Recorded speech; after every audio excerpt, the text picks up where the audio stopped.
आई एगो भोजपुरी में कविता सुनी। बिल्कुल सत्य घटना पर आधारित बा। ई हमरिए गांव के घटना ह। ते आई सीधे सीधे कविता सुनी। भइल हाला गांव में होत रहे सुखैती। भइल हाला गांव में होत रहे सुखैती। आ हाला सुन के सोचनी कि हमहू देखे जैती। ओइसे तो 8वें दिने सोखा एगो आवे। आ जेकरा ऊपर भूत रहे ओकरा के खेलावे। झाड़ फूक क के पियावे तेल पानी। झाड़ फूक क के पियावे तेल पानी। आ भीतरे भीतर धर्म परिवर्तन के शुरू रहे कहानी। ईसा मसीह के माने के बाटे सबके ऊ समझावे। ईसा मसीह के माने के बाटे सबके ऊ समझावे।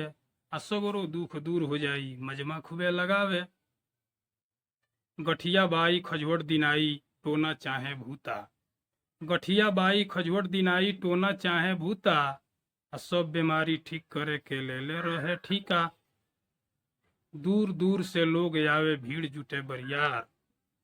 दूर दूर से लोग आवे भीड़ जुटे बरियार। धीरे धीरे पूरा गांव में हो गईल प्रचार। ओही दिन के अब बात सुनी पहुंच गईल मुकेशवा। ओही दिन के अब बात सुनी पहुंच गईल मुकेशवा। दारू पी के फिट रहे साथे रहे बिकवा। मुकेशवा कहलस सुखवा से। मुकेशवा कहलस सुखवा से गोड़ हमार पिराला। मुकेशवा कहलस सुखवा से गोड़ हमार पिराला। राती में जब सूती ले बड़ी जोर टटाला। सुखवा कहलस ठीक हो जाई। सुखवा कहलस ठीक हो जाई लाइन में हेने आवो। आ सबसे पहले नाम पता आपन तू लिखवावो। नाम पता लिखवा के शुरू कैलस ओझाई। नाम पता लिखवा के शुरू कैलस ओझाई। आ मुकेशवा के पुटपुरी पकड़ के जोर से दिहलस दबाई। मूड़ी पर से गोड़े तरले लगलस उहो झारे।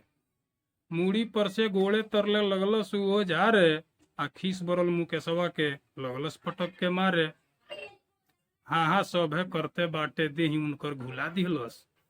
हाँ हाँ सभे करते बाटे देही उनकर घुला दिहलस। का बताई सोखा राम के दूनू गाल फुला दिहलस। सगरो मंत्र भूल गईले सोखा जी अब डरे।